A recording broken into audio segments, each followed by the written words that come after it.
Yan guys. Grabe. Umulan ng 20 cm dito sa amin. Kaya natabunan tong mga pananim naming sibuyas.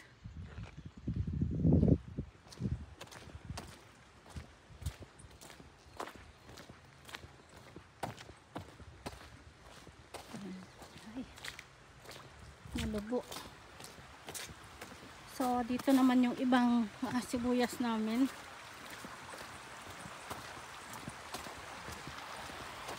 Ayan, ang lakas po ng agos ng tubig.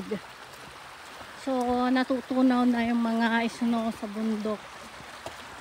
Kaya malakas po yung agos ng ilog po ngayon. Ayan, may kanal din dito na galing doon sa bundok. Diyan sa bundok namin. So ito guys, yung mga ibang sibuyas namin. Hanggang po doon. Tapos dyan din sa kabila. Sibuyas din yung tinanim namin dyan.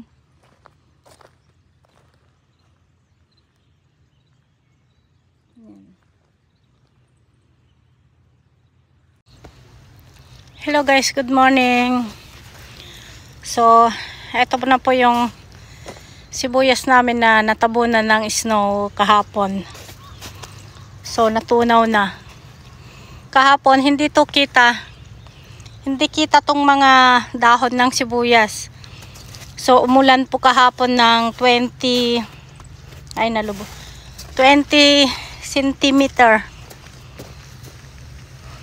Ayan. Madilim. Buti na lang hindi siya umabot ng negative 4.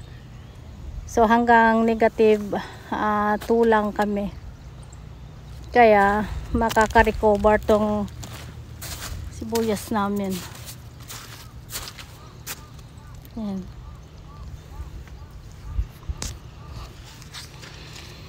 Tapos doon sa bukid namin na medyo nasa gitna ng bundok, doon po yung makapal ang snow.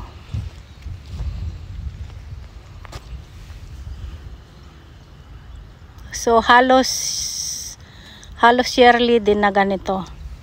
Kahit na May na mag-i-snow pa rin.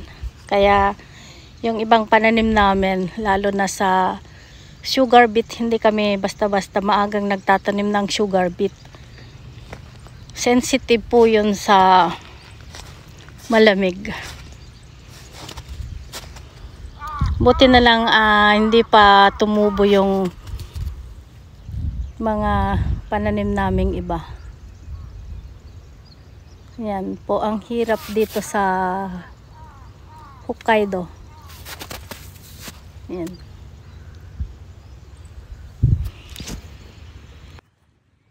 So ito yung mga una naming tinanim hanggang po doon.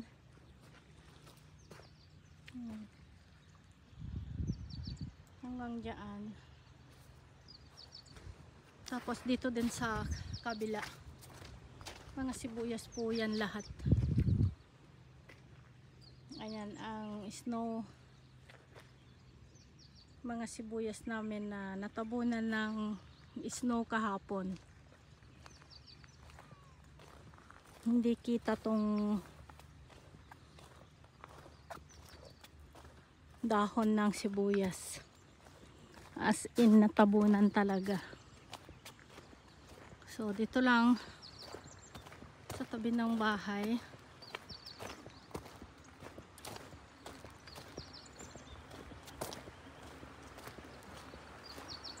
Pero ngayon hindi naman na siya negative. Kaya makaka-recover din to agad. Kaso hindi lang kami makakapasok sa bukid.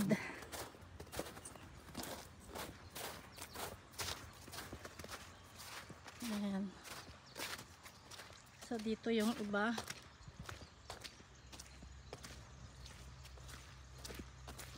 Ayun, naku po, grabe.